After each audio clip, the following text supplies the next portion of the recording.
저 잘 모르시죠? 저는 김제동 닮은 카피라이터다 라고 주장을 하고 다닙니다.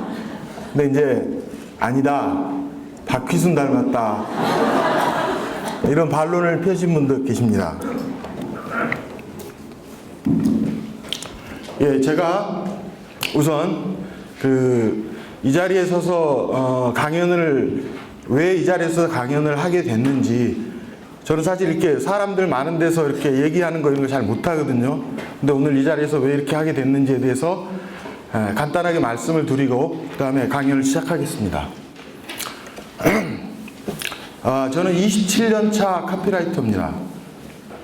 그러니까 카피라는 거, 광고라는 거는 남의 얘기를 대신해 주는 거거든요. 그거를 한 20년 이상 하다 보니까 이제는 내 얘기를 좀 하고 싶다, 그런 생각이 좀 들었습니다. 그래서 한 3, 4년 전부터 블로그도 만들고 1년에 한 권 정도 이렇게 책도 내고 해서 내 생각에 대한 사람들의 반응은 어떨까 라는 걸 이렇게 좀 지켜보고 했습니다. 근데 이제 말씀하셨지만은 이제 재작년에 나온 내 머리 사용법이라는 책이 좀 이렇게 생각보다 반응이 좋았어요. 그리고 작년에 불법사전, 최근에 학교박 선생님 365, 이렇게 1년에 한 권씩 책을 내고 있는데, 카피라이터들이 쓰는 글은 조금 다르구나, 이런 반응들이 있었던 것 같습니다. 그래서 너 누구냐 하는 그런 인터뷰를 좀 하게 됐거든요. 너 누군데 갑자기 나타나서 책을 쓰고 이러느냐. 그래서 그 인터뷰를 몇 번 했었는데 거의 인터뷰마다 공통된 질문이 하나 있었어요. 그게 이 책을 들이대면서 이런 발상은 어떻게 했느냐, 고정관념은 어떻게 하면 이렇게 털어버릴 수가 있느냐, 이런 질문들을 거의 다 대부분이 공통적으로 이제 제가 질문을 받았죠. 근데 질문을 받았는데 제가 대답을 갖고 있지를 못했어요, 그때까지. 그게 불과 작년 정도였던 것 같은데. 그래서 이제 내가 대답을 좀 해야겠구나라는 생각이 들어가지고 제가 썼던 책에 있는 글들을 다시 한번 하나하나 이렇게 돌아보게 됐어요. 그러면서 이때 이 글은 어떻게 썼지? 맞아 이렇게 생각을 했었지. 또 이 글은 어떻게 썼지? 맞아, 이런 힌트가 있었지. 이런 식으로 해가지고 내가 생각했던 과정, 생각이 글로 이렇게 옮겨지는 과정을 정리를 한번 쭉 해봤거든요. 정리를 해본 게 지금 오늘 제가 말씀드릴 한 1시간 반 가량의 어떤 강연이 되더라고요. 그거를 이제 어디선가 한번 강연을 했더니 한번 여기 와서도 한번 해달라 이런 얘기가 있어서 결국 이 한양대까지 오게 됐습니다. 그래서 오늘 제가 드릴 강연 말씀은 이렇게 교수님들처럼 교과서에 나온다거나 무슨 창의력 개론 이런 데 있는 건 아니고요. 순전히 제 개인적인 경험 그리고 제 글을 가지고 말씀을 드릴 테니까요.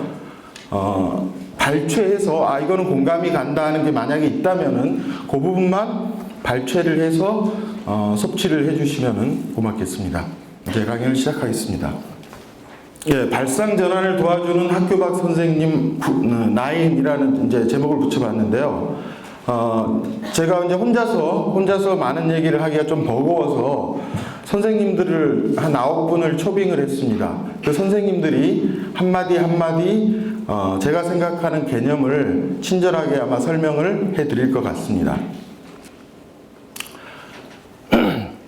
9분의 선생님들이 이런 얘기를 할 것 같아요.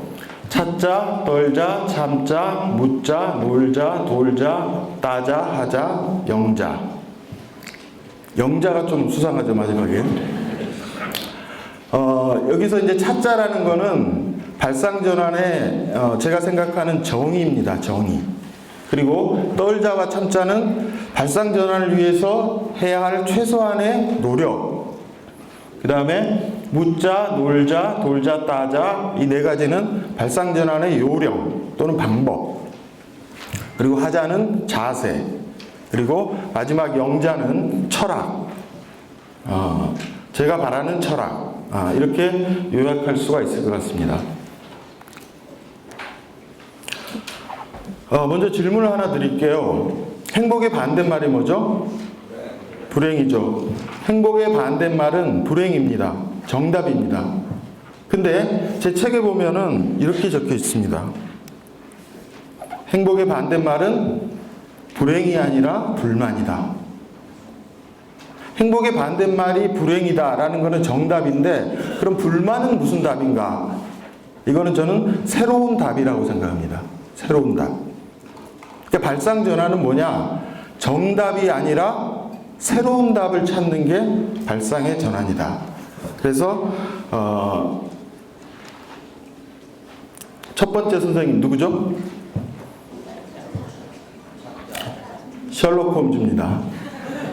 제가 모신 첫 번째 선생님은 셜록 홈즈인데, 찾자라는 한마디를 합니다. 정답이 아니라 새로운 답을 찾는 것이다. 그게 바로 발상의 전환이다. 근데 새로운 답을 찾기 위해서는 제가 금방 질문을 드렸을 때 행복의 반대말이 뭐죠? 했을 때 불행이라고 바로 대답이 나왔는데, 머릿속에 누구나 정답이 다 떠오르거든요. 근데 그때 그 정답을 입 밖으로 내보내지 말라는 거죠. 그러니까 너무 서둘러 이게 정답이라고 결론을 내버리면은 새로운 답을 볼 수 있는 그런 기회가 아예 사라져 버린다는 거죠. 그래서 머릿속에 정답이 떠오르더라도 그거를 입 밖으로 내지 말고, 정답, 너 잠깐만 옆으로 비켜서 있어. 나는 지금부터 새로운 답을 찾을 거거든 하면서 정답을 머리 밖으로 밀어내는 그런 시간이 좀 있어야 된다는 얘기죠. 그래야 새로운 답이 보일 거란 얘기죠.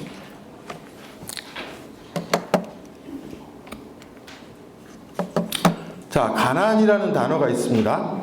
합법사전에는 가난을 이렇게 정의를 했어요. 재산이나 수입이 적어서 생활하기에 어렵고 딱한 상태. 우리가 다 아는 정답이죠. 가난하면은 양말이 빵꾸 나고, 이런 것을 우리가 가난이라는 개념으로 누구나 머릿속에 정답으로 갖고 있는데, 그것만 답일까? 새로운 답은 또 없을까? 라고 생각해서 불법사전에는 가난을 이렇게 정의하고 있습니다. 호주머니가 비어있는 희망적인 상태. 그래도 호주머니는 있으니까. 추운 날엔 손을 집어넣을 수 있으니까. 손이 얼지 않으면 무슨 일이든 할 수 있으니까. 그러니까 가난해서 괴로움, 슬픔, 힘든 이런 것만 보는 게 아니라, 가난해서 혹시 희망이나 긍정, 가난을 희망이나 긍정으로 해석해 보면 어떨까? 이런 생각을 한 거죠. 그러면서 새로운 답을, 나만의 새로운 정의를 한번 내려보는 거죠. 미친년. 미친년은 뭐죠? 머리에 꽃 꽂고 길거리 왔다 갔다 하는 걸 우리가 다 미친년이라고 생각을 하는데, 저는 미친년은 그 정답이라고 치면은 미친년의 새로운 답, 미친년은 안식년의 반대말이다 라고 불법사전에 정의를 해놨거든요. 이런 거죠. 미친년, 안식년의 반대말. 안식년이 주어지기 전 일에 몰입하는 몇 해를 뜻함. 그렇죠. 미친년을 보낸 사람만이 안식년을 가질 자격이 있겠죠. 그러니까 정답이 누구나 머리에 꽃, 이런 이미지가 금방 떠오르지만은 그거를 옆으로 이렇게 밀어내놓고 다시 한번 미친년에 대해서 생각하고 뚫어지게 쳐다보면은 새로운 답을 우리가 만날 수가 있다는 얘기죠. 그것을 찾는 게 바로 발상의 전환이라고 생각을 합니다. 그러면 그것을 찾고 싶으면 언제든지 머릿속에 툭툭툭 떠오르느냐? 그거는 아니겠죠. 그러니까 새로운 답을 찾으려면은 평소에 어떤 자기의 어떤 생활을 조금 바꿔야 되는데, 낯설게 생각하는 연습을 좀 해야 된다라는 거죠. 그럼 낯설게 생각하기 위해서는 또 어떤 노력을 해야 되느냐? 낯설게 생활을 해야 된다. 생활. 그러니까 평소와 다르게 뭔가 낯선 생활을 할 때 몸이 좀 이렇게 경직돼 있던 몸이 약간 유연해지겠죠. 생활이 바뀌니까. 그러면은 몸이 유연해지면은 머리까지 이렇게 말랑말랑해지면서 새로운 생각을 머릿속에서 끄집어낼 그런 이제 준비 상태가 된다는 얘기죠. 그래서 낯설게 생각하기 위해서는 지금 여러 가지가 이렇게 적혀 있는 낯설게 책 읽기, 낯설게 전화하기, 낯설게 출근하기, 낯설게 돈 쓰기. 그러니까 우리가 아침에 일어나서 밤에 잠들 때까지 매일 비슷한 패턴의 생활을 하거든요. 똑같은 길로 출근하고, 그 다음에 똑같은 업무를 하고, 똑같은 사람과 똑같은 식당에서 점심을 먹고, 퇴근 후에는 똑같은 술집에서 또 똑같은 술을 7대3의 비율로 마시고, 그런 거를 좀 낯설게 만들어 보란 얘기죠. 3대7로 한번 마셔보는 거죠. 누군가랑 싸울 때도 머리끄댕이를 맨날 잡고 싸웠다면은 다리를 잡고 한번 싸워보는 거죠. 그죠? TV 보는 것도 일요일 되면 맨날 나가수 보고 이거 똑같잖아요. 5시, 6시 되면은. 저도 그렇지만은. 근데 그것도 한번 바꿔보는 거죠. 그러니까 일요일 아침에 일어나면은 리모컨으로 내가 평소에 거의 안 보던 채널들이 있을 거예요. 히스토리 채널이든 다큐 채널이든 애니메이션 채널이든 그걸 딱 맞춰놓고 이 리모컨을 그냥 냉장고 속에 아예 집어넣어버리세요. 그리고 하루 종일 얘가 그 채널에서만 TV가 이렇게 나오게 만들고 자기가 하루 종일 뚫어지게 지켜보고 있는 게 아니라 그냥 잠깐 지나치다 보더라도 전혀 보지 않았던 낯선 채널에서 내가 낯선 영감을 틀림없이 얻을 수가 있다는 얘기죠. 그래서 똑같은 우리가 선물하는 것도 마찬가지예요. 선물. 생일 선물 뭐죠? 생크림 케이크죠. 그죠? 정답이에요. 완전 정답이죠. 그건. 개업 선물 뭐죠? 화분이죠. 화분. 누구나 그 선물을 하거든요. 집들이 선물 뭐죠? 화장지, 슈퍼타이 이런 거잖아요. 아예 공식처럼 그걸 들고 다 가요. 그 선물을 하면 어떻게 되죠? 일주일도 안 지나서 선물한 사람이 누군지 기억이 안 나겠죠. 제 얘기를 좀 하면은 조금 오래된 얘기인데, 이 광고쟁이가 좀 바쁘다는 핑계로 집사람의 생일을 챙겨준다거나 이런 데 굉장히 서툴거든요. 저도 마찬가지였거든요. 근데 결혼하고 한 5년 정도 됐었던 것 같은데, 한 번도 이제 생일을 챙겨준 적이 없어가지고 올해는 내가 선물을 한번 제대로 해야겠다. 그래서 어떤 선물을 할까 이제 고민을 하다가 아이디어가 하나 딱 떠올랐는데, 그때가 이제 저희 집사람의 33번째 생일이었어요. 아, 그래. 33개의 선물을 하자. 라는 아이디어가 탁 떠오른 거예요. 한 생일이 2, 3일 정도 남았는데, 그때부터 이제 선물을 하나 사 모으기 시작했어요. 33개를. 이거 굉장히 어려워요. 선물 33개 사는 거. 왜냐하면 싼 걸로 사야 되잖아요. 그래서 책도 한 권, 연필도 한 자루, 머리핀도 하나, CD도 한 장, 꽃도 한 송이, 사기 시작했죠. 소주도 한 병, 담배도 한 갑. 그래가지고 33개를 이제 다 채운 거죠. 그래가지고 그거를 들고 이제 생일날, 집사람이 퇴근하기 전에 제가 집에 가가지고 이제 좀 주접을 떨었는데요. 거실에 이걸 하트 모양으로 33개를 딱 늘어놓고, 정확히 얘기하면 32개를 샀고, 33번째 선물은 나다 해가지고, 그 가운데 이렇게 내가 이제 앉아있으려고 했는데, 그걸 하트 모양으로 늘어놓고, 풍선 33개를 불어가지고 또 거기에 이렇게 채워놓고, A4 용지 하나를 꺼내가지고, 선물 하나하나의 의미를 하나의 그 카피로, 헤드라인으로 한 줄씩 이렇게 툭툭툭. 제가 카피라이터니까 그런 건 좀 잘할 거 아니에요? 그걸 재밌게 이렇게 툭툭툭 적고. 그러니까 생일 카드 개념이 여기 있죠? 예를 들면은 담배 같은 거는 이렇게 적었던 것 같아요. 우리 집사람은 담배를 안 하는데 담배도 샀어요. 싸니까. 한밤중에 내가 갑자기 담배 떨어지면 빌려줘. 뭐 이런 식으로 이제 쓰는 거죠. 그래가지고 이제 집사람이 오면은 이제 어떤 표정을 지을까, 얼마나 행복해 할까, 뭐 이런 이제 그거를 기대하면서 그 표정을 이제 현장에서 지켜보려고 이제 지켜보고 있는 거죠. 근데 그 불행인지 다행인지 그때 전화가 한 통 따라랑 와서 받았더니, 제 가장 친한 친구가 전화를 했는데 아버지가 갑자기 돌아가셨다는 전화를 받은 거예요. 그래서 그 길로 저는 이제 영안실로 갔고, 우리 그날 이제 외박을 했죠. 그날 외박을 했고, 영안실에서 밤을 샜으니까. 근데 뭐 제가 거기에서 이렇게 한가운데 앉아있는 건 별로 중요한 게 아니고, 어찌됐든 그게 이제 전화통화로 굉장히 그 감격한 목소리로 전화가 이제 왔던 걸 제가 이제 받았죠. 이게 직접 눈으로 보는 것보다 귀로만 그 감격을 전해 들으니까 훨씬 더 그 감격이 큰 것 같은 느낌이 들어요. 왜냐면 내가 엄청난 상상을 하는 거죠, 혼자서. 직접 봤으면 요만큼 있는데 그냥 엄청나게 감격했겠지라고 내가 이제 스스로 생각을 해버린 건데, 하여튼 그날 이후에 제가 그게 10년 가더라고요. 10년. 그 뒤로 10년 동안 선물 하나도 안 해도 그냥 가요. 얘기가 좀 길어졌는데 이런 것 같아요. 우리가 늘 똑같은 선물, 정해진 선물, 정답 같은 선물만 하는 이유는 다른 아이디어가 없어서가 아니라 뭔가 생각을 아예 안 해보는 거죠. 다른 걸 뭔가 해볼까라는 생각 자체를 안 해버리고 그냥 늘 익숙한 대로 익숙한 선물을 그냥 사서 주는 거죠. 선물 마찬가지고 이 모든 생활들이 그런 것 같아요. 그래서 머리가 좀 이렇게 낯선 생각을 하려면은 생활부터 좀 낯설어지고, 그래야 머리도 말랑말랑해지고 새로운 답을 꺼낼 수 있는 그런 자세가 된다는 거죠. 제가 하나만 더 물어볼게요. 봄 하면 떠오르는 단어를 5개만 대보세요 라고 하면은 뭐가 딱 떠오르나요? 꽃, 아지랑이. 벌써 신중해지셨네 이제. 봄 하면은 꽃, 아지랑이, 뭐 개구리, 뭐 황사, 뭐 이런 게 생각이 날 수가 있겠죠. 새학년, 새책, 새공책, 새짝.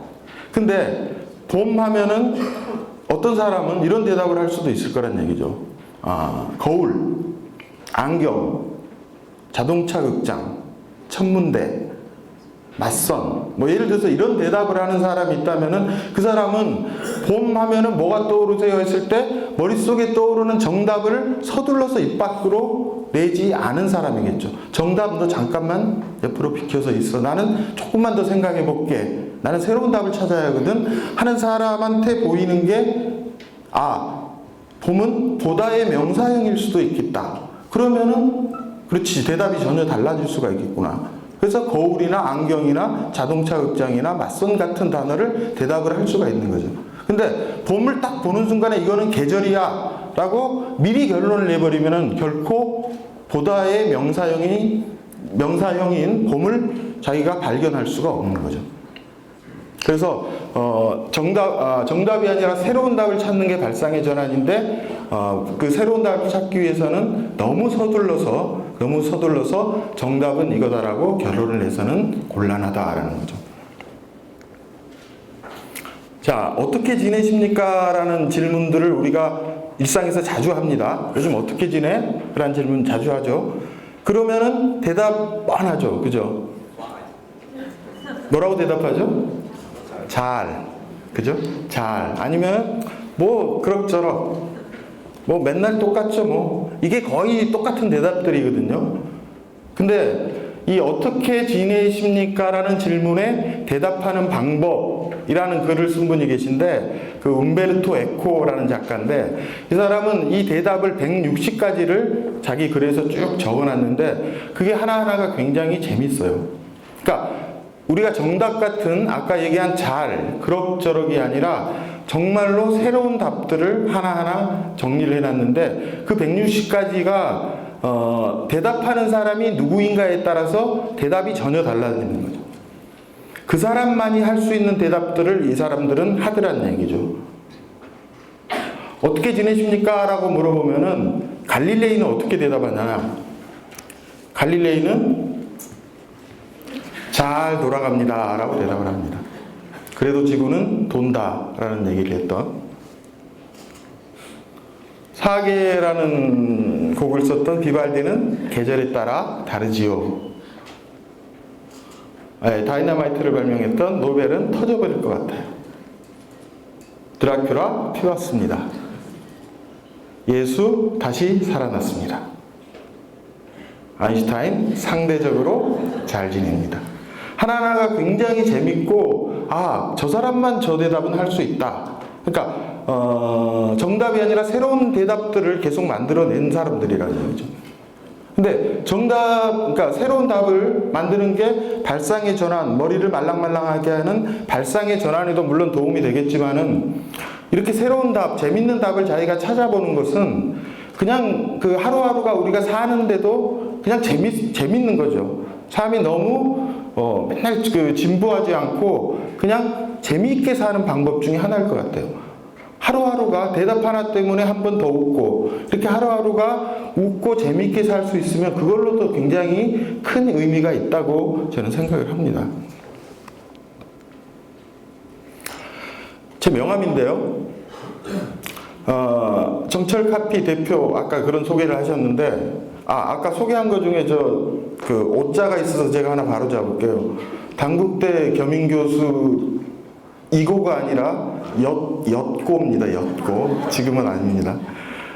정철 카피 대표라고 소개를 하셨는데, 모든 사람의 명함에 그렇게 돼 있죠. 딱딱한 명사로 돼 있는데, 저는 그냥 명함을 이렇게 건넬 때 보통 이렇게 얘기를 하면서 건네죠. 정철입니다 하면서 건네죠. 그때 내뱉는 말, 그 헤드라인 한 줄을 그냥 명함에다 올렸거든요. 그래서 정철입니다라고 명함이 새겨져 있는 거죠.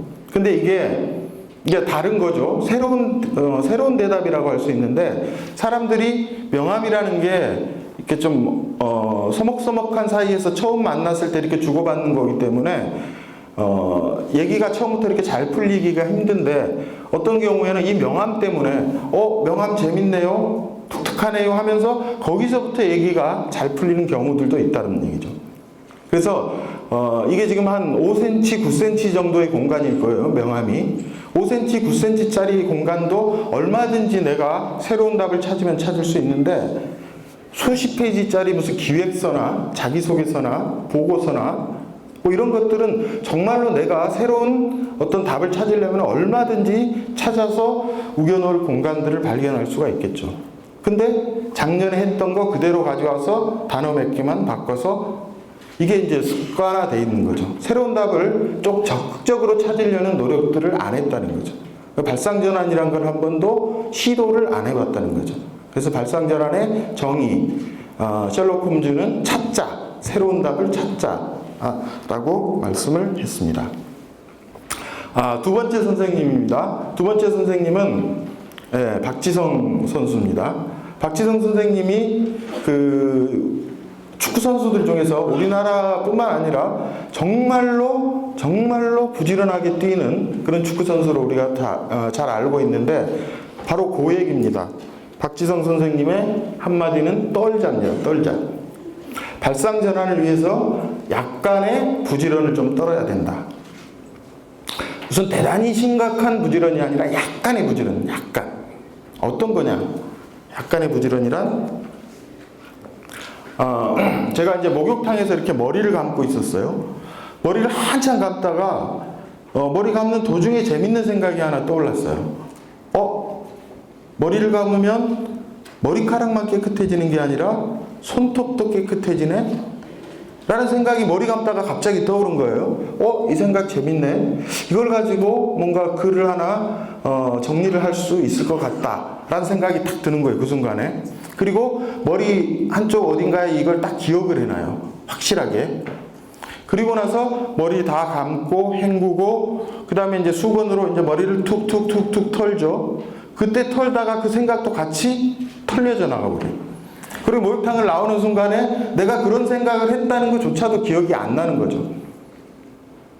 IQ 180이 안 되면 거의 그래요. 제가 조금 안 되거든요, 180이. 저도 그래요. 그러니까 여러분들은 있나요? 180 이상? 180 이상은 머리에 이렇게 해주시면 되고, 나머지는 그 순간에, 그러니까 뭔가 새로운 생각, 재밌는 생각, 아이디어, 이런 그 팁들이 생각나는 그 순간에 뭘 해야 되느냐? 메모를 해야 되는 얘기예요. 메모. 머리 감다가 막 그 비누 거품이 막 눈을 찌르더라도, 그래서 당장에 종이와 연필을 잡을 수가 없더라도 그 목욕탕 벽에 있는 거울이 이렇게 김이 서려 있을 거예요. 거기다가 손톱이라고 우선 쓰는 거죠.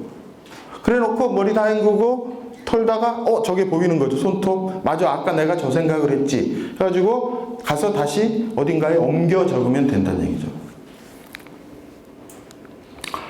깨끗한 손톱을 갖는 법이라는 글로 나중에 이제 이거는 그 메모를 일단 아이디어 노트에 해놨다가 나중에 글로 이제 완성을 한 건데, 좀 길어서 다 읽기는 힘들고요. 서점에 가시면은 내 머리 사용법이라는 책이 있습니다. 거기서 읽어주시면 됩니다.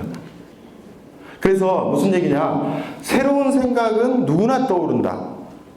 유난히 창의력이 막 대단한 사람이 있고 창의력이 굉장히 빈곤한 사람이 따로 있는 게 아니라 새로운 생각은 누구나, 재밌는 생각도 누구나 머릿속에 한 번쯤은 떠오르는데 그때 그 순간에 그것을 놔버리는 사람이 있고 자기 자신의 것으로 꽉 붙드는 사람이 있다는 얘기죠. 그 차이가 생각보다 엄청나게 크다는 얘기죠. 그게 메모를 하느냐, 메모를 안 하고 자기 머리를 믿느냐, 이 차이거든요. 180도 안 되면서. 그래서 붙잡느냐 놔버리냐 그런 차이라는 얘기죠. 그래서 일단 지금 그 옛날에는 뭐 수첩하고 연필, 필기도구 같은 걸 들고 다녀야 했는데 요즘은 굉장히 편해졌잖아요. 메모가. 휴대폰이 모든 것을 다 해주죠. 휴대폰에 메모 기능 사용하고 그 다음에 뭐 보이면 그냥 찰칵찰칵 사진 찍고 동영상 찍으면 되잖아요. 그러니까 길을 가다가 정말 재밌는 간판을 하나 만났다. 그럼 그냥 사진 찍어 놓는 거죠. 아까 유 교수님 강의 때 봤던 그런 동영상들을 간판들을 누군가 길 가다가 찍어 놓은 거죠. 그 메모를 해 놓은 사람이고 똑같이 본 사람 중에 그걸 봤다는 사실도 잊어먹는 사람이 대부분일 거란 얘기죠. 그래서 그 순간에 메모를 하고 자기만의 아이디어 노트는 하나씩 마련을 하는 게 굉장히 중요한 것 같아요. 그래서 어디서 어떤 순간에 내가 아이디어가 떠올랐을 때 일단 휴대폰에 메모를 해두고 그 다음에 돌아와서 그것을 아이디어 노트에 옮겨 놓는다는 거죠. 그리고 그거를 차곡차곡 쌓아 나가는 거죠. 그러면은 오늘 내가 떠오른 생각 하나가 당장은 내가 내공이 부족해서 뭔가를 만들어낼 수는 없다 하더라도 3년 후에 내가 내공이 달라질 수가 있는 거니까 3년 후에 그 아이디어 노트를 보다가 맞아 그때 그런 생각을 했네. 지금 이걸 보니까 전혀 다른 접근 방법으로 그것을 완성시킬 수 있는 그런 힌트가 보인다는 얘기죠. 언젠가는 얘네들이 말을 할 것이다라는 얘기죠. 일단 내 그 아이디어 노트에 쌓아놓는 게 중요하다라는 거죠. 그런 예인데요. 제 메모 노트에 이런 게 적혀 있었어요. 사람의 체온은 36.5도. 그죠? 1년은 365일. 이게 365 이렇게 이제 숫자가 같다는 얘기죠. 소수점 하나만 왔다 갔다 한다는 얘기.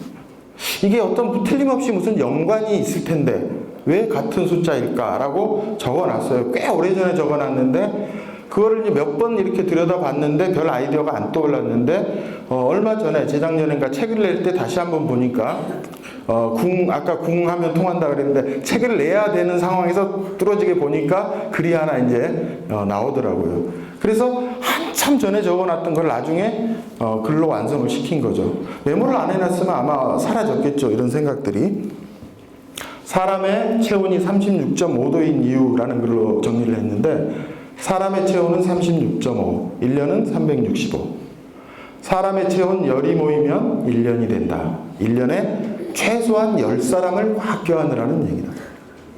사랑하라는 얘기죠. 사랑. 그죠? 최소한 10사람 정도 껴안으라고 36.5도의 체온과 365일을 신이 만들어 준 것이다. 라고 믿거나 말거나 제가 해석을 한 거죠. 그 메모의 중요성에 대해서 정말 많은 사람들이 중요하다고 얘기를 했는데 그 머리 좋다는 아인슈타인도 이런 얘기를 했어요. 뭐하러 힘들게 기억하라고 애쓰나 기록하고 기억해서 지워라. 우리가 머리 쓸 일은 굉장히 많은데 기억하는 데 굳이 머리를 적은 용량, 크지도 않는 용량의 머리를 기억하는 데 너무 많이 써버리면은 뭔가를 생각하고 창조하는 데 쓸 머리가 그 공간이 얼마 안 남겠죠. 그래서 기록으로 넘기고 빨리빨리 머리를 비워서 머리는 다른 일을 하게 만들어야 된다라는 뜻이겠죠. 에디슨은 죽은 뒤에 발견된 메모노트가 무려 3,400권이었다 그래요. 아이디어, 생각이 날 때마다 어딘가에 계속 적어 나갔던 거죠. 그 메모들 중에 한 페이지가 전기가 됐을 것이고, 그죠? 그런 식으로 발전이 됐겠죠, 나중에. 외국에만 이런 사람이 있는 건 아니고, 이런 아저씨도 있습니다. 자기가 썼던 메모만 모아서 책 10권을 썼다 그래요. 이 전유성이라는 사람. 이렇게 메모는 많은 사람들이 그 중요성에 대해서 지적을 하고 있고, 실제로 내가 머릿속에 떠오르는 아이디어를 내다버리지, 그 순간에 놔버리지 않기 위해서는 틀림없이 메모를 해야 된다라는 거죠. 그래서 메모 습관 중요하고, 나만의 아이디어 노트 한 권씩을 꼭 가져서 거기다가 계속 차곡차곡 쌓아 올리는 그 정도의 노력은 해야 된다. 그래서 이제 메모하고 같은 개념일 텐데요. 책을 읽을 때 좀 더럽게 읽으라라고 제가 좀 권하고 싶은데요. 그러니까 새 차를 뽑으면은 좀 이렇게 깨끗하게 타야겠죠. 한 서너 달은. 근데 책은 사자마자 그냥 좀 더럽히면서 읽는 게 좋다. 당장은 새 책이니까 이렇게 좀 구겨질까봐 이렇게 좀 걱정하고 이러는데, 그러지 말고 책을 구겨도 좋고 그냥 책에다가 막 낙서를 해도 좋고 밑줄 그어도 좋고. 그래서 책에는 그 여백들이 약간씩은 있거든요. 그 여백에다가 작가의 생각은 활자화돼 있고, 그 다음에 작가의 생각을 읽고 내가 떠오르는 그때그때 생각들은 그 여백에다가 메모를 해놓는 거죠. 그러면서 한 장 한 장 넘기면서 보는 게 굉장히 그게 이제 하나의 메모 기능을 하는 거죠. 아니면은 페이지마다 무슨 포스트잇을 붙여놓는다거나, 그것도 하나의 메모라고 치면은, 그러다 보면 마지막 페이지를 딱 덮었을 때 그 책은 두 권의 책이 된다는 얘기죠. 작가의 생각이 한 권이면 내 생각도 상당 부분 또 한 권이 태어나는 거죠. 그걸 나중에 들춰봤을 때 그 생각들이 맞아. 그때 내가 이런 생각했어. 요거 내가 써야지. 뭐 이렇게 나중에 발전을 시킬 수 있다는 얘기죠.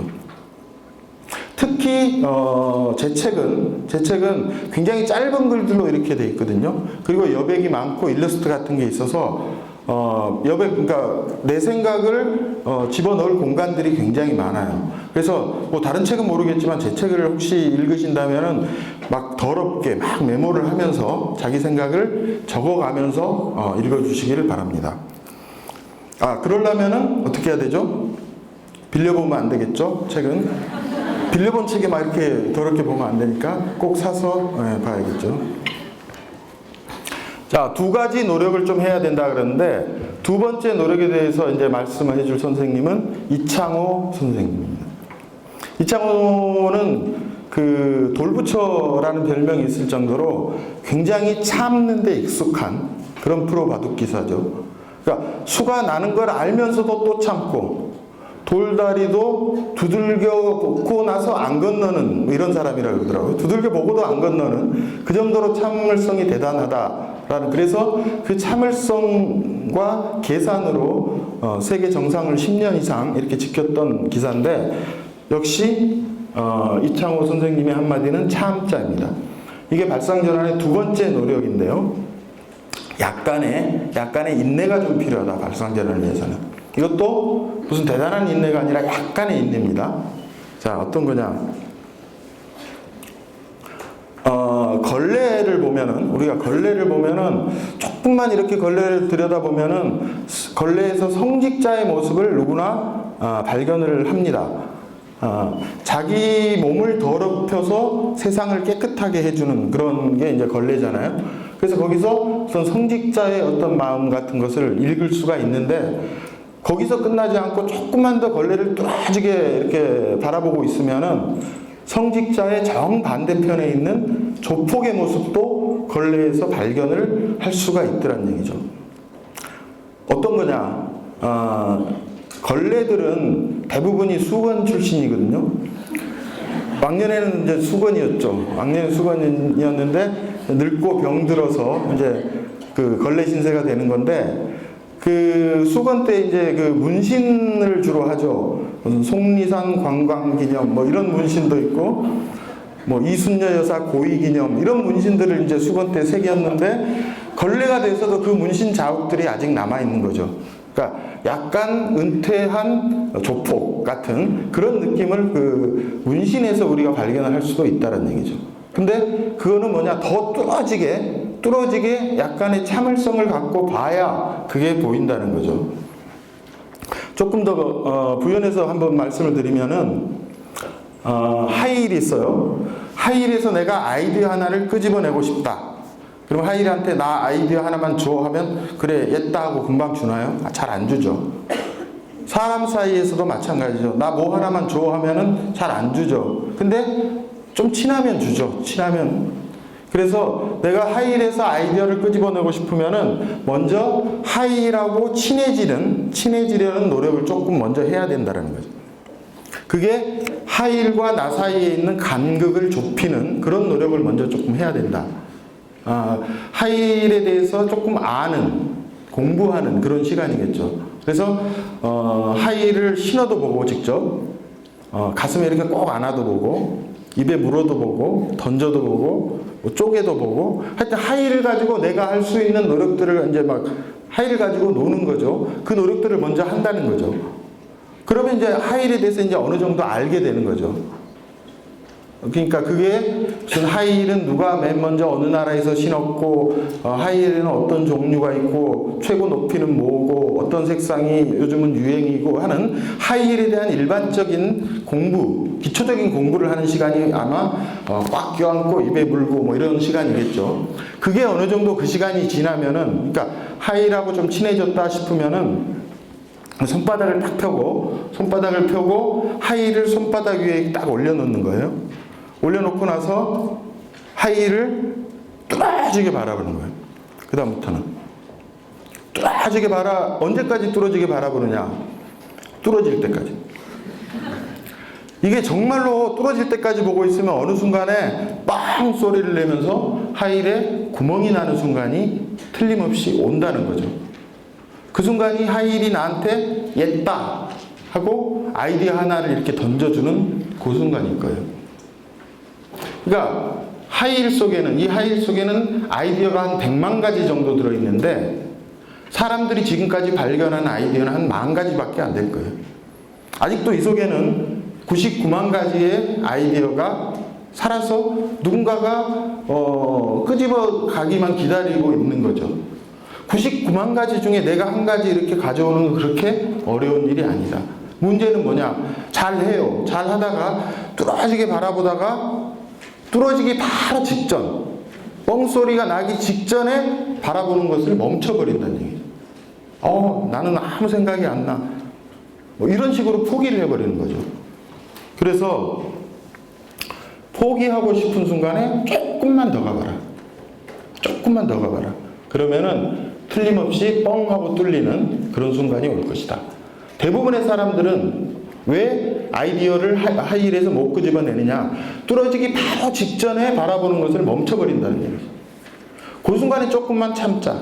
이창호가 되자라는 거죠. 불법사전이라는 책에 청춘이라는 단어가 있는데요. 저는 그 단어를 이렇게 해석을 해봤어요. 한 글자로는 꿈, 두 글자로는 희망, 세 글자로는 가능성, 네 글자로는 땡땡땡땡. 한지 글을 쓰는데 네 글자가 잘 생각이 안 나는 거예요. 네 글자가 뭐가 있을까? 네 글자. 한참 생각이 안 나고 머릿속에서 계속 무한도전만 계속 생각이 나는 거예요. 그래 뭐 나쁘지는 않은 것 같아. 무한도전 할까? 이런 생각이 계속 드는 거죠. 근데 뭔가 좀 이렇게 맛이 좀 덜한 것 같아서 청춘이라는 단어를 정말 뚫어질 때까지 보고 있었더니 어느 순간 뻥 하고 뚫어지더라는 얘기예요. 그때 청춘이 저한테 이제 옛다 하고 준 아이디어는 할 수 있어 라는 네 글자였어요. 아 그래 왜 내가 명사형으로만 네 글자를 찾았지? 하나의 문장으로 네 글자를 정리를 하니까 뭐 변화도 있고 마무리에 약간 반전 같은 것도 있고 그래 맛도 좀 훨씬 사는 것 같아. 내 기준에는 이게 뻥 뚫리는 그 순간이었다는 거죠. 근데 조금 참지 못하면 틀림없이 무한도전이 됐거나 아니면 그것도 자신이 없으면 아니야 세 줄이면 충분해 해가지고 세 글자로는 가능성하고 딱 끝내버렸을 거예요. 그죠? 그 작은 차이가 약간 내가 더 참고 뚫어지게 봤느냐 그 상태에서 그냥 서둘러 매듭을 지어버리느냐의 어떤 차이겠죠. 그래서 결국 무슨 얘기냐? 이 참자는 관찰이죠, 관찰이 그 다음에 발견이 되는 거죠, 발견. 그러니까 아이디어라는 거는 관찰과 발견 이 두 개념만 집어넣고 있으면 된다. 그 사이에 약간의 인내가 지금 필요하다는 말씀을 드리고 있는 겁니다. 팔자라고 있죠. 우리가 팔자가 늘어졌다 뭐 이런 얘기 많이 하죠. 팔자가 더럽다 뭐 이런 얘기도 많이 하고. 근데 이걸 왜 팔자라고 할까? 왜 팔자라고 할까? 칠자가 늘어졌다라고 얘기하면 사람들이 못 알아들을까? 왜 팔자일까? 그러면은 이게 숫자 8하고 무슨 틀림없이 연관성이 있을 텐데 라고 제가 생각을 했어요. 그래서 이 8이라는 숫자를 계속 한번 쳐다봤어요. 껴안기도 하고 자르기도 하고 눕혀보기도 하고 입에 물어보기도 하고 하면서 8이라는 숫자를 계속 보고 있으니까 어느 순간 뻥 하고 뚫리는 순간이 오더라 라는 거죠. 누구나 오래 보고 있으면 발견할 수 있는 것들이죠. 그걸 저는 팔자의 의미라는 글로 완성을 했는데 가로로 자르면 0, 타고난 팔자란 없다는 뜻. 세로로 자르면 3, 누구에게나 3번의 기회가 온다는 뜻. 눕히면 무한대. 그래서 당신의 성공 가능성은 무한하다는 뜻. 그죠? 8이라는 숫자를 이렇게 자르고 이렇게 자르고 이렇게 눕히면은 0이 되고 3이 되고 무한대가 되잖아요. 근데 그건 누구나 잘라보면은 보이는 거죠. 근데 그거를 조금 보다가 팔자 이렇게 뭐 그냥 눈사람이네 하고 쑥 넘어가 버린다는 얘기죠. 그죠? 그걸 뚫어지게 조금만 더 뚫어지게 보면은 발견할 수가 틀림없이 있을 것이다. 이렇게 조금만 더라는 거죠. 귀여운 꼬마가 나왔는데 쉼표입니다. 쉼표를 딱 보면 이게 뭘 닮았죠? 쉼표가 뭘 닮았나요? 제일 많이 나오는 게 올챙이, 정자, 그 다음에 태아 뭐 이런 얘기들을 하시더라고요. 저는 이 쉼표를 이렇게 뚜렷하게 보고 있으니까 이게 숫자 9하고 똑같이 생겼네 라는 생각을 했거든요. 그게 이제 뻥 뚫리는 순간이죠. 쉼표에서 숫자 9를 내가 찾아내는 그 순간까지 시간이 걸리는 거지 이거를 글로 정리하는 거는 또 뭐 그렇게 어려운 일은 아닐 것이다. 숫자 9랑 닮았다는 그 모티브로 정리한 글인데요. 쉼표는 숫자 9를 닮았다. 1에서 9까지 열심히 달려왔다면 10으로 넘어가기 전에 잠시 쉬어가라는 뜻이다. 9에서도 잠시 머물지 않고 10, 11로 허겁지겁 달려가는 사람은 12는 구경도 못하고 지쳐 주저앉고 만다. 쉼표에 인색하지 마라. 쉼표를 찍을 줄 아는 사람만이 마침표까지 찍을 수 있다. 그죠? 우리 인생에서 굉장히 중요한 게 쉼표죠. 리프레시 할 수 있고 쉬었다가 다시 갈 수 있는 그런 시간. 그런 거를 한번 쉼표에서 숫자 9랑 닮았다는 거를 발견하는 순간에 이런 글이 이제 나오는 거죠. 어떻게 하시는지 이제 아시겠죠? 스트레스 한번 봐보세요. 뭔가 하나 발견할 게 있을 것 같아요. 스트레스에서 딱 발견할 수 있는 거. 저건 저렇게 생겼네? 하는 게 있죠. 어떤 특징이 있는 단어죠, 이게? 스트레스. 그렇죠? 저랑 같은 걸 봤는데 어떤 사람은 이런 얘기도 했어요. 받침이 하나도 없는 글자만 4개 모아놨다. 이런 걸 볼 수도 있고 지금 말씀하신 대로 시작과 끝이 같다. 첫 글자와 마지막 글자가 같다. 그거를 이제 발견하는 게 아이디어의 이제 전부죠. 그 다음은 사실은 정리하는 거는 큰 문제가 안 된다. 스트레스, 스로 시작해서 스로 끝난다. 출발점과 종점이 같다. 스트레스가 시작된 지점에 스트레스를 끝내는 방법이 있으니 빙빙 돌아가지 말고 스트레스가 시작된 지점을 찾아가 정면으로 부딪히라는 뜻이다. 스트레스가 내가 왔다. 스트레스를 풀려면은 스트레스를 받은 데서 거기서부터 매듭을 풀어야겠죠. 종로에서 뺨 맞고 한강 가서 그렇게 분풀이하고 하면 안 되겠죠. 그런 얘기를 해주기 위해서 저렇게 단어를 조합을 시켜 놓은 거다. 누군가가. 무슨 그림이죠? 신윤복의 단오도입니다. 얼른 보면 단오도고 단오날에 우리의 어떤 풍습, 생활상을 보여주기 위해서 신윤복이 그렸겠거니 하고 우리들은 지금까지 알고 왔었죠. 근데 이번에 이제 그게 아니라는 게 밝혀졌는데 이거를 이제 그냥 보고 있으면은 그냥 그 단오날 풍경 같은데 여기 이제 강에 이렇게 이제 강을 더럽히는 여자들 있잖아요. 그 강에다가 삽 한 자루만 딱 꽂아 놓으면은 전혀 다른 해석이 가능하더라. 뚫어지게 보고 있으면은. 자, 강에 삽이 한 자루 딱 이렇게 꽂혀 있으니까 이 강에서 지금 강을 더럽히고 있는 네 여자, 이 네 여자는 4대강을 더럽히고 있는 건설족 같은 느낌이 확 들었고요. 그 다음에 바로 앞에서 그 건설족들을 노려보면서 그네 타면서 이제 4대강 사업을 진두지휘하고 있는 사람은 각하 같은 느낌이 들고요. 각하 바로 뒤에서 다음은 내가 탈 차례야 하고 딱 여유있게 기다리고 있는 사람은 박근혜 같은 생각이 들고요. 박근혜 옆에 딱 붙어 앉아서 박근혜를 감시하고 있는 사람은 이재호 같은 생각이 들고요. 그 다음에 저 뒤에 깎아중이 두 사람이 있는데 얘네들은 그 4대강을 막지도 못하고 이러지도 못하고 저러지도 못하는 야당 같은 생각입니다. 그 다음에 오른쪽에 뭔가 머리에 이렇게 이고 낑낑 메고 올라오는 사람은 4대강의 혈세를 바쳐야 하는 우리 국민들 같은 그런 생각이 드는 거죠. 그러니까 신윤복이 이게 단호도가 아니라 사실은 예언도죠. 예언도. 200년 후에 대한민국 땅에서 일어날 일을 예언한 예언도인데 미술학자들이 발견 못한 것을 이번에 제가 발견을 했습니다. 뚫어지게 보면은 다른 게 보인다는 거죠. 다른 게. 그러니까 내가 이걸 뚫어지게 봐도 다른 걸 찾을 수도 없을 거야 라는 생각, 부정적인 생각을 가지면은 결코 찾기가 힘든데 뚫어질 때까지 내가 보겠다는데, 그죠? 그리고 뭔가 하나 꼭 찾아내겠다는데 누가 방해를 하겠어요? 뚫어질 때까지 보면 틀림없이 뚫어진다.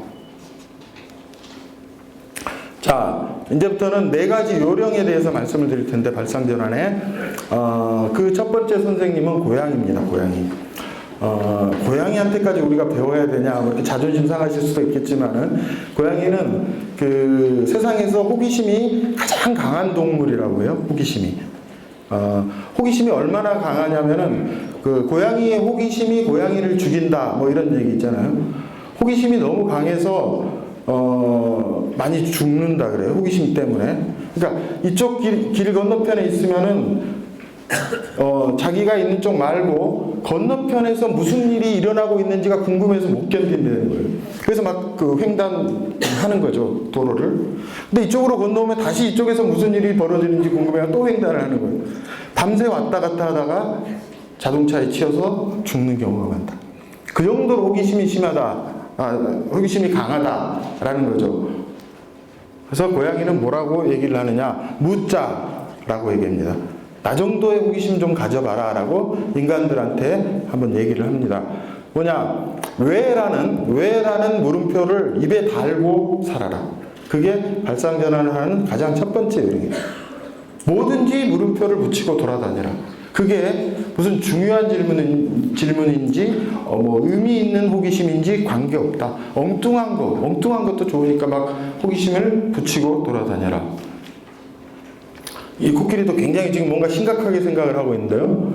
호기심을 갖는 사람만이 새로운 생각, 아까 말한 새로운 답을 찾아낼 수가 있다라는 거죠. 그러니까 호기심을 가져서 내가 아까처럼 끝까지 뚫어질 때까지 봤을 때 뭔가를 딱 하고 뚫리면서 새로운 답을 발견할 수도 있지만은, 만약에 새로운 답을 발견하지 못하더라도 호기심을 갖고 거기에 대해서 내가 생각한 시간만큼 내 머리는 맨날 똑같은 내 그 업무에만 있다가 굉장한 리프레시를 할 수 있는 그런 시간을 가질 수가 있다는 거죠. 답을 꼭 찾아서가 아니라 호기심을 갖고 생각해보고 찾아보는 그 시간 자체가 머리에 기름칠 하는 데 도움이 될 거란 얘기죠. 꼭 못 찾아도 좋다. 그래서 내 머리를 쉬게 만드는 방법 중에 하나가 엉뚱한 호기심을 가지고 거기에 막 매달려 보라라는 거죠. 그래서 일주일 중에 토요일이 있고 일요일이 있는 거고, 도심 한복판에 공원이 있고 거기에 벤치가 있는 게 조금 쉬어가는 그런 생각을 해봐라. 그게 엉뚱한 호기심일수록 재미있을 것이다 라는 거죠. 제가 가져본 호기심은 이런 게 있었어요. 머리가 아프면 두통약을 머리에 집어넣으면 즉효약이 될 텐데 왜 이 멀리 있는 입에다 넣을까? 참 바보 같은 짓이죠. 머리에 넣을 것을 왜 입에 넣을까? 여기 이런 호기심을 가져보는 거죠. 말도 안 되는 호기심일 것 같지만 갖다 보면은 그래 왜 그럴까라고 생각하다 보면 맞아, 그게 괜히 그런 게 아니구나, 이유가 있구나라는 걸 또 발견을 하게 됩니다. 저는 타이레놀이라는 글로 정리를 했는데요. 우리의 머리가 아픈 이유는 입 때문이다. 입의 잘못 때문에, 입의 실수 때문에 머리가 아픈 것이다. 그래서 우리는 두통약 타이레놀을 머리에 넣지 않고 입에 털어넣는다. 이렇게 정리를 했거든요. 사실 우리 머리 아프다, 골치 아프다 하는 게 대부분이 안 해야 할 말을 입 밖으로 내보내고 나서 후회하면서 머리 아픈 일들이 발생을 하는 거고, 정말 꼭 하고 싶은 말을 못하고 입속에 담아두고 있으면 또 머리가 지끈지끈 아프다는 얘기죠. 모든 우리 머리 아픈 이유는 입 때문에 아픈 거기 때문에 두통약을 입에다 넣는 것이다. 그런 해석을 저는 했는데 아직은 의학계에서는 반응이 없습니다. 왜 구두 밑창을 안 닦을까? 왜 구두 닦기한테 구두 좀 닦아주세요라고 구두를 맡기면은 다 닦고 이제 들고 와가지고 다 닦았습니다 하고 구두를 주는데, 이렇게 보면은 밑창은 하나도 안 닦은요. 그래놓고 다 닦았습니다. 덜 닦았죠, 그죠? 근데 왜 밑창은 안 닦을까?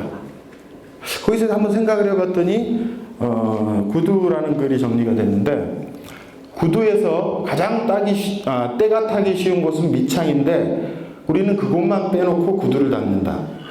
물론 남의 눈에 띄지 않으니 애써 닦을 필요가 없다. 사람에서 가장 때가 타기 쉬운 곳은 마음인데 우리는 그곳만 빼놓고 샤워를 한다. 물론 남의 눈에 띄지 않으니 애써 씻을 필요가 없다. 대신 이런 말을 들어도 언짢아 해서는 안 된다. 마음이 정말 구두 밑창 같으시네요. 이런 얘기 들어도 언짢아 해서는 안 된다. 그러니까 작은 호기심 단초에서 뭔가를 발전시켜서 뭔가 결과물들을 만들어내는 것들이다 라는 거죠. 그 외에도 호기심 얼마든지 더 엉뚱한 것들이 많이 있겠죠. 왜 시침은 짧고 분침은 길까? 왜 축구에는 3점 슛이 없을까? 왜 여러분들은 지금 졸고 있을까? 북조선을 가장 미워하는 신문의 이름이 왜 조선일보일까? 소녀시대는 왜 9명일까? 왜 잠실 접대에 봉천동 영수증이 올라올까? KT 엔진은 산에 금연운동을 할까? 이런 엉뚱한 호기심을 갖고 생각을 하다 보면은 이 중에 몇 개는 내 나름의 답을 얻을 수도 있고 몇 개는 답을 못 얻고 그냥 끝날 수도 있지만은, 그 생각해가는 과정에서 머리가 엄청나게 다른 방법으로 그러니까 내가 평소에 움직이지 않던 방향에서 활발하게 움직인다는 것을 경험을 하는 거죠. 그게 머리를 말랑말랑하게 하는 굉장히 좋은 요령 방법이다. 그래서 첫 번째 고양이 선생님은 호기심 얘기를 했습니다. 예, 접니다. 저도 이제 한 선생님인데요. 저는 어떤 얘기를 하느냐, 놀자라는 얘기를 하고 싶거든요. 놀자. 머리를 가지고 신나게 놀아라. 그러니까 저는 그 글을 쓰고 아이디에이션을 하고 이런 것들이 막 일이다라는 생각을 별로 안 하거든요. 재밌다고 생각을 하고, 지금도 아이디어 내고 글 쓰고 하는 것들이 굉장히 재밌고, 제가 하는 게 저는 굉장히 이렇게 이 책상에서 이렇게 꼼지락꼼지락 하다가 내가 이거다 하는 글을 내가 딱 만들어냈을 때, 발견해냈을 때 막 스스로 혼자서 막 휘죽휘죽 웃으면서 내가 막 천재인 것 같고 막 이렇거든요. 그 맛에 하는 거니까 이게 재밌거든요. 일이라는 느낌보다도 재미라고 생각을 해요. 노는 거라고 생각을 하거든요. 그 마인드가 굉장히 중요한 것 같다는 얘기죠. 자, 상상하다, 생각하다, 발상하다, 창의하다, 이런 모든 단어들의 동의어가 놀다로 머릿속이 인식이 돼야 된다는 얘기. 그게 숙제하다로 인식이 되는 순간에 상상, 발상, 생각, 창의 이런 것들은 나랑은 굉장히 먼 단어가 돼버린다는 얘기. 근데 처음부터 숙제처럼 이것을 느끼기 시작하면은 근처에도 못 가본다는 얘기죠. 예를 한번 들어보면은, 자, 회사 매출을 당장 2배로 올리는 방법을 내일까지 생각해 오세요 라고 회사의 CEO가 얘기했어요. 아무 생각 안 나죠? 아무 생각 안 납니다. 이런 상상, 이런 생각은 숙제 같은 느낌이 드는 거죠. 그러니까 뭐냐면 격투기를 내가 이제 처음 연습을 해요. 격투기를 데뷔하려고. 격투기를 연습을 해가지고 이제 어느 정도 이제 완성이 됐어요. 그래서 데뷔 경기를 가져요. 딱 링에 올랐더니 효도루가 딱 와 있는 거예요. 효도루하고 데뷔 경기를 치르면 어떻게 되겠어요? 데뷔 경기가 바로 은퇴 경기 되는 거죠. 다시, 그러니까 손을 절레절레 내밀겠죠. 나는 다시는 링에 안 올라가. 이런 생각을 하면서 너 이거 생각해 와 라고 얘기하는 거는 나는 다시는 생각 같은 거 안 해. 이런 사람 만들려면 이렇게 하는 게 가장 좋은 방법이라는 얘기죠. 근데 이런 상상을 해보자고요. 어느 날 내가 면도기로 머리를 팍팍 밀고 회사에 출근하면은 회사 동료들의 반응은 어떨까? 이거는 정말 재밌는 그 대답들을 누구나 한두 마디씩 할 수가 있겠죠. 그리고 대답뿐만 아니라 내가 머리를 빡빡 깎고 사무실에 앉아있는 그 한 컷 사진을 한번 생각만 해도 그냥 재밌거든요. 그 쉽고 재밌는 상상부터 시작을 하면은 효도를 만날 이유가 없죠, 처음부터. 그러면 이런 대답들이 나오겠죠. 이제 입대하느냐고 묻는 사람도 있을 것이고, 출가를 결심했냐면서 딱 합장하는 그런 사람도 있을 것이고, 이제 사진부터 뭐 찍고 보는 사람이 있을 것이고, 머리를 싹 만지면서 촉감 좋은데 뭐 이런 사람도 있을 것이고, DJ DOC처럼 너 사회에 불만 있냐? 라고 묻는 사람도 있을 것이고, 조용히 다가와서 모자를 확 씌워버리는 이런 사람도 있겠죠. 이거 말고도 얼마든지 재미있는 대답들을 우리가 만들어낼 수가 있는 거죠. 그러니까 이런 생각부터 시작을 하면은 그렇게 이게 숙제하다처럼 안 느껴지고 재미있는 놀이같이 느껴진다는 얘기죠. 그렇게 조금씩 재밌다, 논다 이런 개념을 갖고 생각을 해보는 연습을 시작을 하는 거죠. 그러면 그렇게 부담스럽지 않아진다는 얘기죠. 이 두 가지 질문, 처음 접하는 두 가지 질문의 그 차이는 엄청나다라는 거죠. 하나는 부담스러운 숙제 같은 느낌이 들고, 하나는 쉽고 재미있는 놀이 같은 느낌입니다. 그러니까 쉽고 재미있는 상상을 하다 보면은 자신감이 좀 생겨요. 나도 꽤 괜찮은 생각을 해냈네 하는 자신감. 그때부터는 상상의 난이도를 조금씩 높여가면 되고, 그때부터는 내가 상상하는 시간도 조금씩이라도 단축이 된다는 얘기죠. 자신감을 갖고 나도 생각하니까 되던데 라는 한 번의 경험을 가지고 접근하는 거하고, 이게 내가 될까? 의심을 하면서 접근하는 거하고 다르다는 얘기죠. 그래서 뭔가 하나를 내가 찾아내는 쉽고 재밌는 것부터 시작을 한번 해보자. 그 쉽고 재밌게 할 수 있는 가장 쉬운 방법은 바로 말장난과 글장난이다. 말장난, 글장난은 그냥 혼자서 책상에 앉아서 아무 도구도 필요 없이 혼자서 할 수 있는 얘기거든요.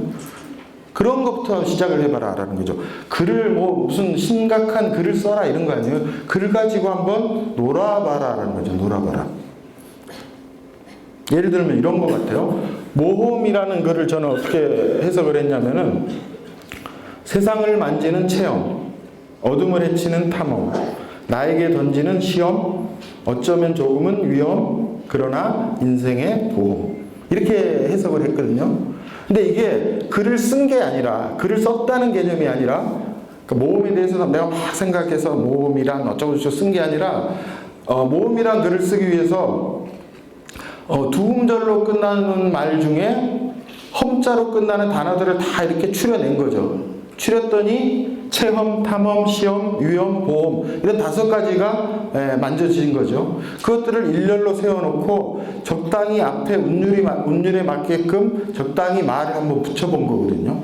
그러니까 글이 된 거죠. 된 거. 쓴 게 아니라 글이 된 거죠. 글을 가지고 이렇게 설계하듯이, 혹은 레고를 생각하면 될 거예요. 레고. 어린이들이 레고에서 이렇게 집 짓기도 하고 탱크도 만들고 하는데, 레고 하듯이 그 말이나 글 가지고 장난을 한 거죠. 그렇게 해서 잘만 붙이면은 그것도 하나의 재밌는 글, 의미 있는 글이 된다는 얘기죠. 이런 느낌으로 글 가지고 한번 장난을 쳐보라는 거예요. 또 하나는 우리가 논에서 벼가 자라가지고 쌀이 되고 밥이 되고 우리 몸에 들어가서 쭉 이렇게 섭취되는 그 과정을 단어 하나, 그러니까 한 글자로 된 단어만 가지고 쭉 늘어놓고 한번 정리를 해본 게 있거든요. 이것도 거의 마찬가지 그런 레고 같은 그런 느낌인데, 박타령이란 글입니다. 논이라는 한 글자 위에 별하는 한 글자가 있어 해라는 한 글자를 만나고 비라는 한 글자도 만나고 땀이라는 한 글자가 더해져 쌀이라는 한 글자가 되어 소치라는 한 글자에 들어가 물이라는 한 글자에 젖고 불이라는 한 글자를 견디고 뜸이라는 한 글자를 들이면 밥이라는 한 글자가 되는데 상이라는 한 글자에 올라 국이라는 한 글자를 데리고 입이라는 한 글자로 들어가 맛이라는 한 글자를 느끼고 목이라는 한 글자를 지나 배라는 한 글자에 머물다 피라는 한 글자로도 남고 살이라는 한 글자로도 남고 힘이라는 한 글자를 주면 똥이라는 한 글자로 나온다. 그죠? 그러니까 한 글자만 쭉 모아놓고 벼와 내 똥으로 나올 때까지의 과정을 쭉 늘어놓고 툭툭툭툭 정리하는. 그러니까 글을 썼다기보다도 찾아서 정리를 늘어놓은 거죠. 거기에 이제 맨 마지막에 이 모든 한 글자가 나라는 한 글자를 위해 존재하니 나는 틀림없이 축복받은 존재다. 그래서 또 자존감을 가져라 라는 그런 식의 약간의 의미만 부여해주면 그게 글이 되는 거죠. 글을 쓰는 게 아니라 글을 가지고 장난친 거죠. 노는 거죠. 말장난, 글장난. 이게 하다 보면 재밌어요. 그리고 내가 뭔가를 하나만 해내면은 정말 자신감이 붙으면서 자꾸 생각하는 게 재밌어질 수가 있다. 아까 얘기한 대로 놀다가 된다는 얘기예요. 놀다가. 글은 글 쓰는 거 너무 어려워. 이게 아니라 재밌어. 그거 나 한번 해볼게.가 되는 거죠. 당장에 금방은 안 되겠지만은 이렇게 재밌게 글을 가지고 놀다 보면은 그런 과정이 온다. 이제 갈수록 말장난인데 헤어짐이라는 글이에요. 좋을 땐 상대를 업고 다녀도 무겁지 않지만 싫어지면 상대의 머리카락 한 올도 짐으로 느껴진다. 이를 영어 한글 합성어로 헤어짐이라 한다. 헤어짐이 느껴지면 헤어지게 돼요. 정말 말장난이거든요. 근데 말장난인데 잘 정리를 하면, 그러니까 헤어짐이란 단어를 아까 얘기한 대로 얘기하면 뚜렷하게 보니까 헤어가 보이고 짐이 보인 거죠. 영어를 좀 대신 해야겠죠.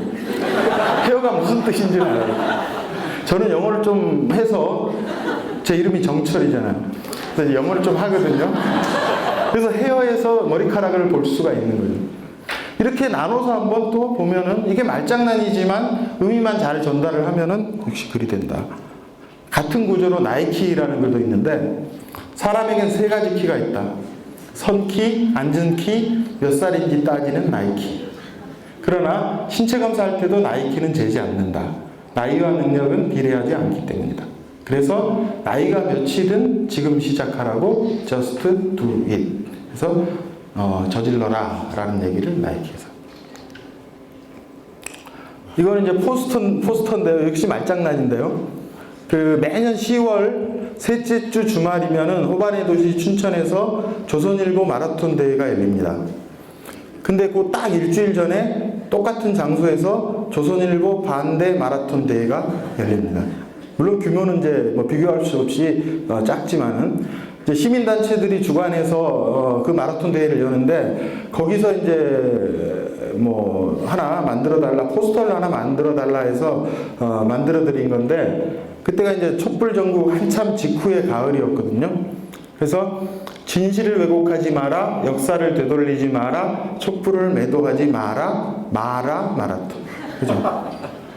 그러니까 말장난인데 잘하면은 그게 그냥 장난, 그냥 낙서가 아니라 의미 있는 글이나 크리에이티브로 충분히 발전이 가능하다. 근데 이렇게 말 가지고 노는 건 틀림없이 재미있을 것이다. 신기할 것이다. 그것들부터 우리가 한번 시작해보자. 머리를 가지고 노는 거를 말이나 글 가지고 노는 것으로 시작을 해보자 라는 것. 자, 6번째 선생님은 갓난아이입니다. 갓난아이. 보시는 그대로 이 아이가 하고 싶은 말은 발라당입니다. 발라당. 뒤집어라, 돌아라 라는 거죠. 돌자. 확 돌려서 뒤집어라. 발상대라는 세상을 거꾸로 뒤집는 거다라는 그런 거죠. 근데 이게 어떤 경우, 그러니까 내가 막 아이디에이션을 해보다가 뭔가 생각을 해보다가 잘 생각이 안 나면 그때 한번 쓱 뒤집어보고 뒤집어봤더니 뭐가 발견이 됐네 이렇게 하는 게 아니라, 그러니까 생각해봐서 뒤집는 게 아니라 무조건 뒤집어 놓고 생각을 해보라는 얘기죠. 습관적으로 한 번은 뒤집어 보고, 뒤집어도 별거 없으면 그때 다시 원위치 시켜서 처음 하던 발상을 계속 해나가면 된다. 꼭 한 번은 뒤집어 보는 습관처럼 그렇게 뒤집어 봐야 된다라는 거죠. 뒤집는 것만으로, 그러니까 뒤집는 것만으로 그냥 새로운 게 딱 눈에 나타나는 그런 경우들이 굉장히 많다는 얘기죠. 근데 그걸 뒤집기 전까지는 그 그림이 우리가 안 보이죠. 그 그림이. 근데 더 뒤집었더니 생각지도 않은 그림들이 보이는 그런 경우들이 의외로 많더라. 경력이라는 글인데 아주 짧은 글인데 제 글 중에서 많은 사람들이 굉장히 좋아했던 글이거든요. 근데 이 경력이란 글은 제가 썼다기보다도 그냥 뒤집었더니 그냥 글이 돼버린 그런 글이었는데요. 경력을 거꾸로 읽어보세요. 그냥 얻어지는 경력은 없습니다. 뭐 이런 글이거든요. 그러니까 경력을 뒤집어 봤더니 역경이 보인다. 그죠? 역경을 하나하나 이렇게 딛고 일어나면서 경력이 쌓이는 거구나 라고 해석이 이제 되겠죠. 그러니까 뒤집으니까 그냥 글이 된 그런 거. 포기는 언제 쓰는 거죠? 김장철에 쓰는 거죠. 배추 셀 때나 쓰는 말이다. 이게 이제 보통 우리가 통상적으로 정답이죠, 정답. 근데 이게 꼭 정답일까? 한번 이 포기의 의미를, 뜻을 한번 뒤집어 보면 안 될까라고 생각을 해봤어요. 그리고 뒤집어 봤더니 이런 글이 나왔는데 1%의 가능성만 있어도 포기하지 말라는 가르침을 가훈처럼 모시고 사는 사람들에 의해 오랫동안 무시당해온 단어. 그러나 하나뿐인 인생을 희박한 가능성과 맞바꿀 수 없다는 사람들에 의해 조용히 존중받는 단어. 포기도 하나의 선택이다. 그럴 수 있을 것 같다는 얘기죠. 뒤집어 봤더니 충분히 이것도 얘기가 된다라는 거죠. 어떻게 보면은 포기가 정말로 용기가 필요한 일일지도 몰라요. 내가 한번 올라탔다 해서 그냥 지금 정말 싫은데 질질질 끌려가는 거, 포기하지 말라는 얘기를 너무 오랫동안 들어왔기 때문에 질질질 끌려가면서 인생을 낭비하는 것은 정말 비겁한 행동일 수도 있겠다. 그래서 오히려 포기가 용기 있는 행동일 수도 있다라고 한번 해석을 뒤집어 본 거죠. 이건 이제 속담을 한번 뒤집어 본 건데요. 오늘 할 일을 내일로 미루어라. 일단 속담을 뒤집어 봤어요. 뒤집어 보고 나서 쭉 생각을 해봤더니 충분히 얘기가 된다. 그러면 글로 쓰자. 뭐 이렇게 된 건데, 성공하고 싶다면 오늘 할 일을 내일로 미루어라. 오늘은 어제 매듭짓지 못한 일을 하라. 성공하고 싶다면 오늘 할 일을 내일로 미루어라. 오늘은 어제 대충 매듭지은 일을 다시 하라. 성공하고 싶다면 오늘 할 일을 내일로 미루어라. 그러나 모레로 미루지는 마라. 그러니까 막 진도 나가는 것보다 하나씩 매듭을 짓고 나가는 게 훨씬 더 성공에 조금 늦게 가지만은 지름길일 수가 있을 것이다. 대신에 한도 없이 늘어져서는 곤란하겠죠. 그렇죠? 그래서 모레로 미루지는 마라라고 됩니다. 이거는 이제 질문을 한번 뒤집어 본 건데요. 우리가 보통 물어보면 나이가 몇이세요? 물어보면 그냥 20, 30, 벌써 40 이렇게 대답을 합니다. 아무 생각 없이 그 숫자를 대답을 합니다. 근데 질문을 한번 뒤집어 보면은 남은 나이가 몇이세요? 라고 물어보면은 갑자기 느낌이 확 달라진다는 걸 느낄 거예요. 물론 여기 20대 이런 분들은 아무 생각이 안 날 수도 있는데 조금 이제 드신 분들은 갑자기 계산이 복잡해지는 거죠. 저도 50이 넘었거든요. 그러니까 이게 내 남은 나이가 20인가 30인가 이제 열 몇인가 이 생각을 하니까 나이가 몇이세요? 하면 얼마입니다. 얘기할 때하고 느낌이 완전히 다르더라고요. 뒤집는 것만으로도 사람의 느낌을 완전히 반응을 다르게 만들 수가 있다는 거죠. 이것도 책에 있는 글인데요. 세상의 모든 글은 어떻게 되어 있느냐? 제목이 짧고 본문 내용이 길죠. 꼭 그래야 되는 거는 아니죠. 그게 무슨 법칙도 아니고. 그래서 괜히 한번 뒤집어 본 그런 글인데요. 거칠고 어둡고 답답한 이 세상에서 밀려나지도 상처받지도 쓰러지지도 않고 꿋꿋하게 내 길을 걸으며 살아갈 수 있는 거의 유일한 방법. 네, 여기까지가 제목입니다. 그 본문은 웃는다 세 글자가 있는. 이렇게 뒤집어 봤더니 또 의외로 신선한 책이라고 치면은 하나 정도는 이런 글이 있어도 재밌겠다라는 생각을 해본 거죠. 이렇게 뒤집는 거. 자, 정리를 하면은 일단 뒤집어서 생각을 일단 한 번은 해봐야 된다. 그리고 나서 뒤집어도 별게 없으면 다시 원위치시켜서 하던 생각을 이어나가면 된다라는 거죠. 그 다음 선생님은 채플린입니다. 채플린은 왜 선생님으로 모셨냐면은 채플린이 한창 인기가 있을 때 세계 무슨 대회가 하나 있었는데요.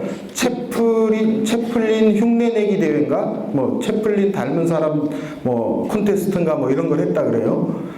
그래서 이제 슬그머니 그 채플린도 한번 거기에 모른 척하고 거기에 이제 접수를 한 거죠. 참여를 한 거죠. 그 대회에. 그 채플린이 그 대회에서 3등 했다 그래. 3등.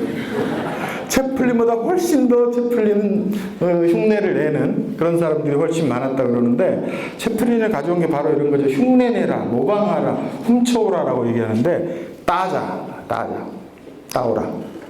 여자들 전화번호만 따르라고 하지 말고 아이디어 뭔가를 따와라 라는 거죠.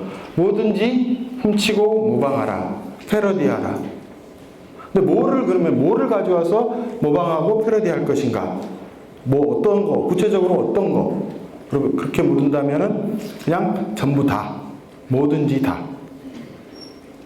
속담, 격언, 드라마, 영화, 연극, 뭐 만화, 뉴스, 광고, 심지어는 화장실 낙서까지 모든 게 내 아이디어의 재료가 될 수가 있다는 얘기죠. 무슨 저작권의 문제가 안 된다면은 뭐든지 갖다가 아이디어를 갖다가 써라, 패러디하라. 모방을 자꾸 해보는 거죠. 뭘 가져와서 약간만 자기 색깔로 바꿔보는 거. 그건 패러디라고 하는데, 그 모방을 자꾸 하다 보면은 거기에 쌓이면서 자기 색깔이 만들어지는 거거든요. 처음부터 천하의 어떤 것을 갑자기 팍 내놓는 그런 창작은 없다고 하잖아요. 그죠? 모방을 하면서 내 색깔이 만들어지는 거죠. 하다 보면은. 그래서 뭐든지 갖다가 패러디해라. 육하원칙 있죠, 육하원칙. 육하원칙은 신문 기사 쓸 때 쓰는 6가지 원칙인데, 우리 인생에도 육하원칙이 있지 않을까. 그 OW1H를 갖다가 단어만 바꿔서 인생 쪽으로 한번 녹여보면 어떨까, 패러디하면 어떨까 해서 쓴 글인데, 윈드, 내 삶은 바람에 흔들리지 않는가. 월드, 내 삶은 세계와 만나고 있는가. 웻, 내 삶은 타성에 젖어 있지 않은가. 웨이, 내 삶은 바른 길로 가고 있는가. 웨이스트, 내 삶은 시간 낭비가 아닌가. 휴먼, 내 삶은 사람을 향하고 있는가. 이 6가지가 삶의 육하원칙이다 라고 그 기존 육하원칙을 갖다가 단어 몇 개 바꿔서 정리를 한 거죠. 이런 패러디는 누구나 할 수 있는 거죠. 지금 거신 번호는 결번이오니 확인 후 다시 걸어주십시오. 우리 많이 듣던 건데, 그 목소리를 갖다가 약간만 바꾼 건데, 지금 거신 번호는 결번이오니 당장이라도 누군가의 번호가 될 수 있습니다. 결번이니까. 떠나간 사람에게 미련 갖지 마시고 새로 사랑할 사람에게 이 번호를 선물하십시오. 애인이 도망갔을 때 못 살겠다 가라보자, 이거 들어보신 분 계세요? 우리나라 정치사에서 가장 그 유명한 그런 정치 구호인데요. 이승만 정권 때, 대통령 선거 때 이제 야당이든 민주당이 내놓던 선거였는데, 뭐 길거리에 개도 이 얘기를 하고 돌아다니는, 못 살겠다 가라보자 돌아다녔던 정도로 굉장한 임팩트가 있었는데, 이거는 제가 작년 지방선거 때 이거를 패러디 하겠다, 다시 리메이크 하겠다 해가지고 4대강 삽질 때문에 못 살겠다 가라보자 뭐 이런 거, 숟가락은 못 먹겠다 가라보자, 리모컨은 못 보겠다 가라보자, 청바지는 못 믿겠다 가라보자, 뭐 이런 식으로 버스 광고를 만든 적이 있는데, 이것도 아이디어를 갖다가 쓴 거죠. 이건 변기 청소 광고인데요.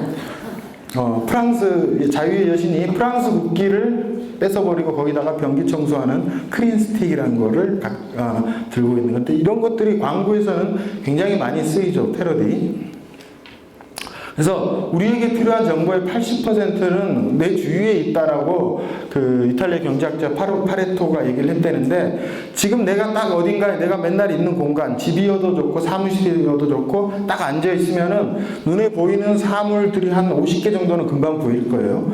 걔네들이 지금 숨죽인 척, 죽어 있는 척 하는데 사실은 얘네들이 기회를 기다리고 있는 거죠. 내가 걔네들을 생명을 불어넣어 줄 시간만 기다리고 있다. 내 아이디어의 재료가 되기를 기다리고 있다. 걔네들을 언제든지 갖다 써라 라는 거죠. 그리고 8번째는 이제 여기까지 요령이었고, 자세입니다. 자세. 발상전환하는 자세는 뭐냐? 한마디로 하자. 무조건 저질러라. 실패해도 좋으니 저질러라. 실패하고. 근데 나는 지금 내공이 부족해서 아직은 뭔가를 저지르고 완성하기가 좀 어렵다라는 사람은 평생 아무것도 완성을 못한다는 거죠. 내공은 언제 쌓이느냐? 하나를 실패할 때마다 하나씩 쌓인다는 거죠. 그래서 무조건 저질러라. 저질러 놓고 설거지를 해라. 자, 시간이 없는 관계로 오늘의 촛불이라는 걸 제가 연재를 한 적이 있었는데, 블로그에 이게 50일 동안 하나도 빠짐없이 연재를 한 거거든요. 그러니까 제가 워낙 게을러서 광화문에 촛불들로 나가기가 좀 힘들어서 제 블로그에서 촛불을 든 거거든요. 근데 이게 나중에 많이 알려지고 그랬는데, 이것도 처음부터 50회를 내가 뭐 생각하고 한 게 아니라 무조건 1회를 올린 거예요. 그리고 연재한다고 선언을 해버리는 거죠. 그러니까 어떻게든 꾸려가게 돼 있다는 얘기죠. 처음부터 완벽하게 설거지까지 생각을 하고 갔으면은 아마 시작도 못했을 거예요. 50명의 유명 인사들이 촛불을 들었는데 그 중에는 이완용도 촛불을 들었어요. 나는 조국을 팔아먹었을지언정 백성들의 건강을 팔아먹지는 않았다. 이제라도 나를 재평가해달라. 그리고 사람들이 가장 재밌어했던 게 이 예수편인데요. 나랑 친한 척 하지 마라. 이런 식으로 50회를 이제 계속 올려서, 평균 80점과 3할 얘기가 있는데 이거는 생략을 하겠습니다. 저지르라, 실패하라 라는 얘기고요. 마지막 이제 아까 영자 좀 수상하다 그랬는데 짐작하셨겠지만 영자는 사람 이름입니다. 지금은 자주 안 쓰지만은 우리 어머니 세대들은 거의 다 영자, 숙자, 순자였죠. 선생님은 오드리 헵번인데 정말 예쁘죠. 정말 아름답죠. 근데 사람들이 이 오드리 헵번의 이 사진보다 정말로 아름답게 오드리 헵번을 기억하는 거는 바로 이 사진이라는 얘기죠.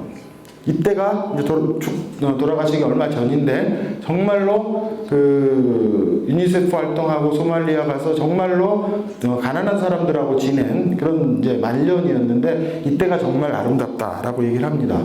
그래서 영자, 즉 모든 이 지금까지 말씀드린 모든 발상 전환은 사람을 향해서 움직여야 된다. 꼭 이래야 된다는 아니죠. 그거는 제 부탁인데 사람을 향했으면 좋겠다. 사람 사는 세상에 조금이라도 보탬이 되는 발상을 했으면 좋겠다라는 제 바람입니다. 여기서 말하는 사람은, 사람의 반대말은 뭐 물질일 수도 있고요, 개발일 수도 있고요, 4대강일 수도 있고요. 사람의 성분은 도대체 뭐냐? 뭐 물 이런 게 아니라 제가 생각하는 사람의 성분은 이런 것들입니다. 사랑, 긍정, 용기, 희망, 위로, 감사, 믿음, 겸손, 배려.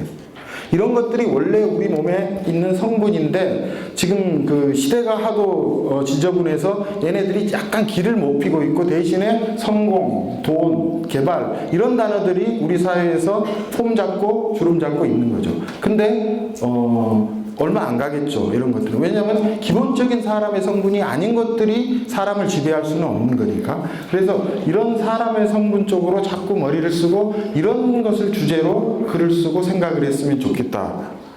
저는 그러려고 노력을 한다는 거죠. 사람특별시라는 게 작년 서울시장 선거 때 한명숙 후보의 슬로건이었는데 뭐 생략을 할게요. 또 시간이 걸리니까. 엊그제 이렇게 요즘 그 길거리 보니까 짝퉁 비슷한 게 하나 왔다 갔다 하는 것 같은데 생활특별시인가요? 비슷한 게 있는 것 같더라고요. 이런 걸 만들었는데 천안함 때문에 하나도 못 썼던 것들이에요. 제가 썼던 글 중에 제가 굉장히 좋아하는 글인데요. 인생이라는 글인데 친구가 있으세요? 그럼 됐습니다. 이런 게 인생이 아닌가라고 저는 생각을 하거든요.